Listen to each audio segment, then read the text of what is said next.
Hi, it's Angie here from Crafts at Home. In this tutorial today we'll be making these captured bead drop earrings. Here's what you're going to need. Some 3 or 4mm mini jump rings, some 8mm jump rings. You'll need 12 to do one earring for this, so you need 24 for the pair. Some 6mm pearls or crystals, some ear wires or studs, and you'll also need some chain nose pliers, bent nose pliers, or one of each depending on which is comfiest for you to use. The basic technique video that you'll be needing to review is opening and closing jump rings and chain links. You might also want to have a quick look at the pliers video to understand the pliers fully and what they can do for you.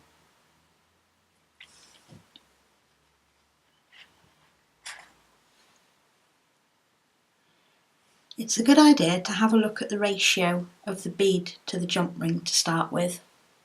If you know that, then you can work with any size. Now, as you can see, the largest jump ring will pass over the bead quite snugly, but with a little bit of room.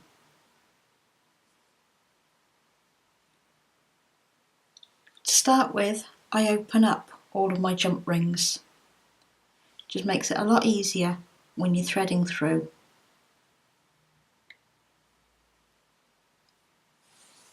So to start with, I'm going to use one of the tiny jump rings.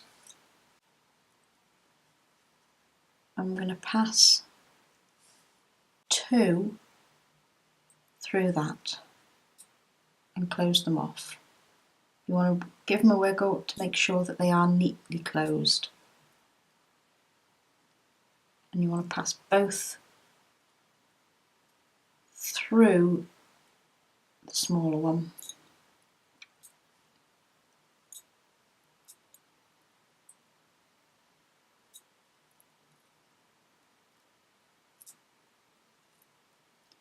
Next, you want to grab a small jump ring and pass 2 more jump rings through the 2 that you've just done.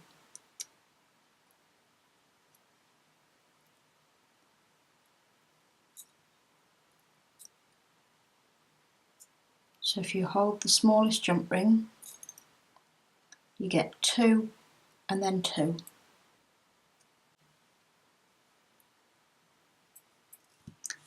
Now this is where it starts to get a little bit tricky. You hold the tiny jump ring in between your thumb and forefinger. You let the bottom 2 rings open up, and then the other 2 go loose either side. You get one of your beads and you put it in between the middle 2, and then you bring the others up around the sides.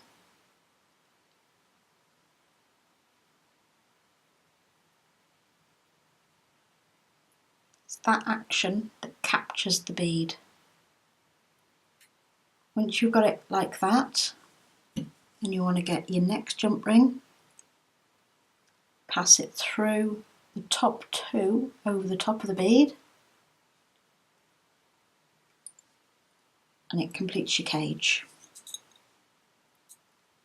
And you just close that one. Then you repeat the process with another jump ring.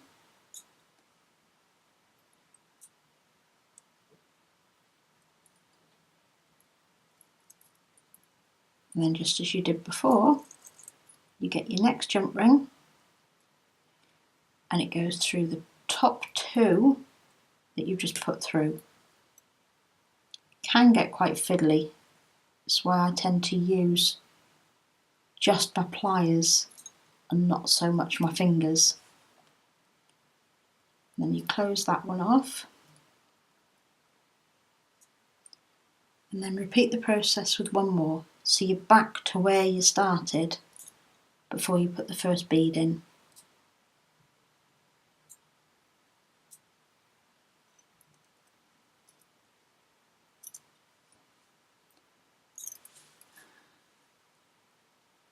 And following the first one what you did before, you open up your jump rings, you get your bead and you place in the middle.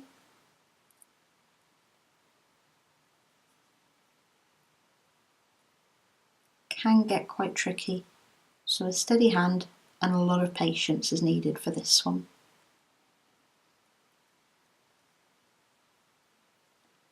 As you can see, I've opened it up, put the bead in and bring them round to capture. And you repeat the process again.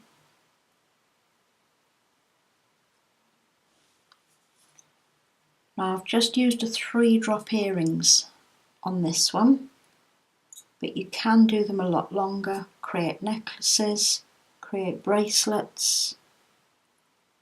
You could do it with 3 different pearls, 3 different gems if you want to do a mum, dad and child birthstones.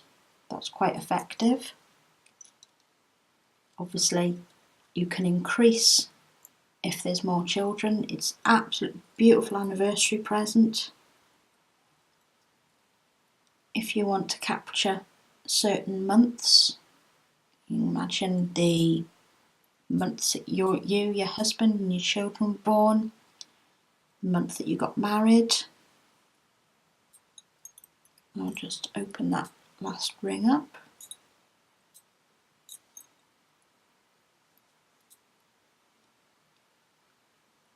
Pop that on there. So as you can see, I've done the last link.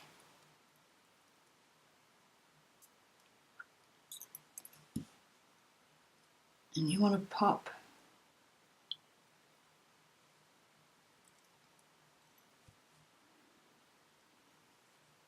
the last one in. Now to terminate at the top, that's where I use the tiny one as I did at the bottom, and it just gives a tighter lock so you don't have any worries. And then you just pop the ear wire over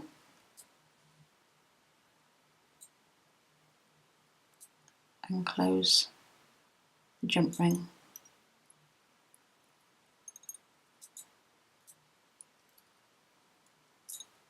And there you go. Absolutely gorgeous drop. What you can do if you wanted to secure your beads a little bit more is pass through a piece of tiger tail. And I've done that on these. They don't hang and flow as much, but they are more secure. And all you would do is, starting at the bottom, thread the tiger tail up, making sure you went through the middle of each bead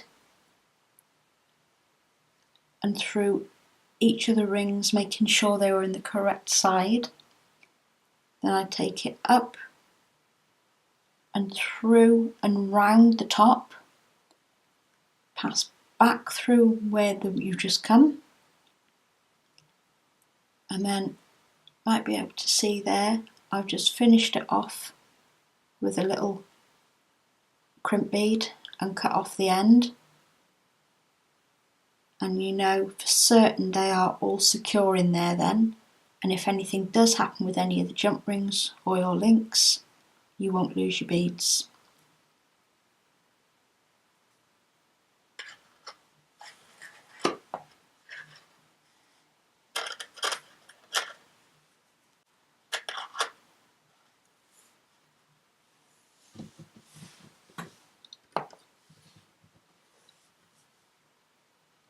Thanks for watching. If you enjoyed this tutorial and found it useful, then please click like. Check out the related videos on screen, or to see my others or be notified of the latest uploads, please subscribe to the channel by clicking on the link. Any questions or suggestions for further videos, then please use the comment section. Bye for now.